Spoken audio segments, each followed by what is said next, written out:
IFBB Pro Johnny Jackson here at the check-in at this year's 2014 Europa. Make sure you check it out. If you're not here, check it out online. Watch me win. See you later. Hey guys, Branch 1 here at the 2014 Europa Dallas show. Check it out online live. musculardevelopment.com. All right, we are on location in Dallas, Texas. Dan Sullivan along with Bob Chick, and really one of the big stories right out of the gate are not necessarily the people who are here, but the people who were unable to get here, because we have just completed one of the most challenging travel days of the year. Yeah, with your partner included. I know it took you about 10 hours to get here. I literally just got in here as the meeting was starting. So lots of competitors out there. We're hoping everybody, of course, gets in safe and sound for tomorrow, Dan, because we got one of the biggest shows of the year here in Dallas, and it's a huge, huge It's a big show. You know, we just got word Big Steve Weinberger didn't make the trip. He was coming in from New York, lots of travel issues. My flight took off out of South Florida at 7 a.m. 10 hours later, we arrived here in Dallas after being rerouted, and what a train wreck. But at the end of the day, we're here, 12 years removed from the first showing of this contest. It used to be called the Southwest Pro Cup back in '02. That's right. And if I'm not mistaken, partner, you were, I think, were the runner-up at that contest. I was. Our good friend Darren Charles, right, who juked and slid his way across the stage. Of course, I couldn't compete with that, but that kind of started my career off, and of course, that qualified me for the Olympia, top 3 back then. But you can see, Dan, where the show has evolved from the days of the Southwest to what we see here, which is a huge expo with 500,000 square feet of all kinds of different events, including, of course, bodybuilding, the crown jewel of the weekend. Well, let's focus on that now. I'm looking at the lineup as we go, because it's sort of a fluid situation trying to figure out who's going to be able to get here and who was unable to get here. Just take us through the Open, give us a sense for who to look at and who we should have our eye on. And one of the names that kind of stands out to me is Fouad Abiad. We've gotten some really good reports coming into the contest, and I know a lot of people, the judges included, are anxious to see what Fouad looks like. Well, we haven't seen him in some time. He pretty much took last year off, Dan. Now he's got his butt back on the stage, so people are kind of clamoring to see exactly what he's going to be bringing. He kind of came on strong last year and then kind of seemed to fade a little bit towards the end of the season. Yep. But this is a great competition. You talk about using strategy to pick, to try to get that Olympia qualification. I think he did a real good job picking this one here.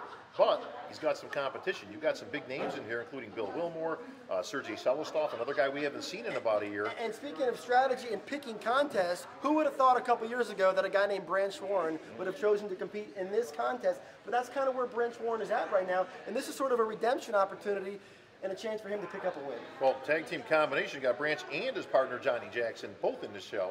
Also both here from Texas. So another good competition here, but you're right. I mean, you never know what's coming with the IFBB point system now. Right. Branch is actually leading into points, but he wants a win more importantly, Dan. He does not want to point his way into the Olympia. It's a pride thing.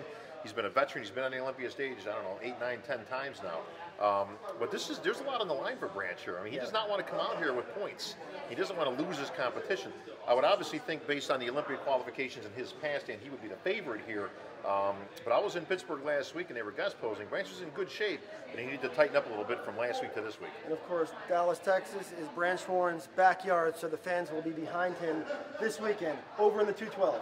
Well, we got the 212, but before we get there, Dan, I just want to put out one name, and that's my man Jojo Natifero. Now, that's not a name that really strikes out anybody in terms of his placings of last, but I seen him today, and he's in shape for the first time, I think, in his pro career.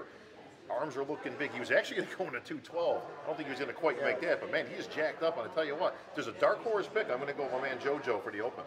Well, in the 212, it's interesting. Not a lot of the A-listers in this contest, but certainly some guys to look at. Well, here's an A-lister, and right off the top, Gaetano Cisternino won this show last year, so he's defending the title, and he means business, man. I tell you, he's got a good contract, poster boy for BSN. He's looking good, he's feeling good, and he's feeling confident coming in here. But we do have some A-listers on here. Derek Farnsworth, the Freak. Sure. Not the biggest guy on stage, but I tell you what, man, pound for pound, he's bringing it. He was in the top 5 last year, Dan. You've also got a brand newcomer here. You've got Baito Abispor from Iran. Now, that's a guy that we've seen kind of coming on the last year or two, but he's traditionally been in the Open. First time he's making the switch down to 212. I think it's a good switch, and I tell you what, he's got a lot of muscle for that frame, man, so don't be too surprised if he's in that first call-out. You've also got Amit Sapir, who's been training. He's out of Canada by way of Israel. He's put on a lot of weight from last year. He's up about 7-8 pounds into the 212, so he's at the top of the list. You got to look out for my man Lorenzo Jones. Now, he's a perennial name. I've called his name as winning many shows, especially out in California and the West Coast. Very good physique. Again, first time we're seeing him on this stage. Chavez Higa and Guy Duquesne, there's an old name. Still making his way back into the IFBB. He's been around for 20 years. But looking at this show as a whole, especially in the open division, what's the storyline that we're following? Every contest we come in and we're sort of focused on one thing. Is it the Branch Warren storyline? Is it the arrival of Fuad here in 2014? What's the storyline? Because we're trying to build up some Olympia storyline momentum. So what's the narrative that's going to come out of this weekend? I think both those you just mentioned is the storyline. I mean, can Branch come in here and can he win this competition? This is a show that years ago, this was a given. Now, not so much. Branch is a he's a veteran. Obviously, he's a little bit beat up from the weights over the years, but he's got that heart of a lion, man. Branch does not give up, and the worst thing you can do for Branch Warren is to piss him off. When he comes in and he starts training mad, he's going to bring that old Branch. He comes out there gnarly, and that's his key. You don't use that term with too many people in this industry, but when you hear gnarly or grainy or that type of thing, you talk about Branch Warren. If he doesn't have it, that door is wide open, man, and you look for Fuad Abiyad to walk right through it. Fuad has not been on stage in a while, Dan, and that means he's hungry. He's seen the critics, he's heard all the stuff out there, everybody's got the predictions. He's a guy that eats up not being predicted to win. So he's going to come in here, and Fuad, he's all business on stage. So I think those two are the storyline. It's going to be interesting to see if Johnny Jackson or Sergey Shelostov or Daniel Toth, who did very well just a few weeks back in Orlando. Keep in mind now, Orlando, with the switch this year of the shows, Orlando was only 4 weeks ago. Daniel Toth in that top 5, he packs a lot of muscle on that frame, although he's a little bit boxy on stage. So it's going to be interesting to see.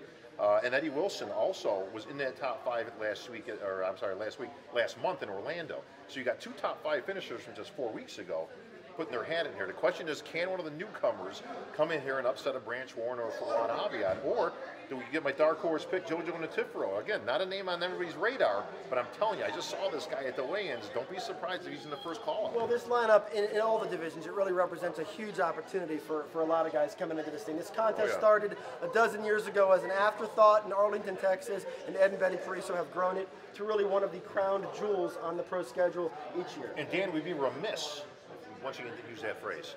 We've got a lot of pros here, over 160 pros here. We've got men's physique, women's physique is loaded up, and a top name that kind of threw her name in the hat in Juliana Malacarne coming in. She's getting ready for New York, actually, which is coming up next week. But wanted to come in this show when she wanted to be part of the Dallas Europa experience. That's going to be a name that's going to be tough to beat. We've also got women's physique, women's figure, and women's bikini. So you've got pretty much everything loaded up here in Big D. And MD is going to be covering it every step of the way. Sean Ray is going to hop in throughout the weekend and help us cover this event, and we're real excited about it.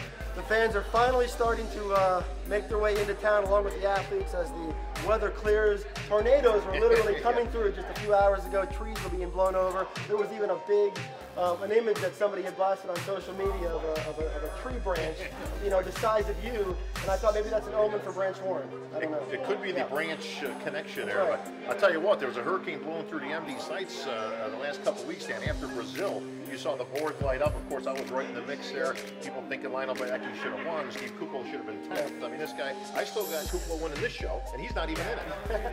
All right, for Bob Chick, I'm Dan Solomon from MuscularDevelopment.com. Auntie Tony here. I'm so excited that we're finally here in Dallas after a very long day.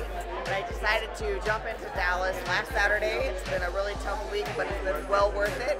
Finally made it. Excited to be on stage. Make sure you follow tomorrow on MuscularDevelopment.com. Hi, I'm IFBB Pro Michelle Johnson. I'm here at the Dallas Europa. I'm really excited. I feel as ready as I can be. There's a lot of great athletes here, and I'm ready for a good time. Gear Nutra, here with you at Dallas Europa and Muscular Development. Ready to rock at the Dallas Europa tomorrow. Stay tuned.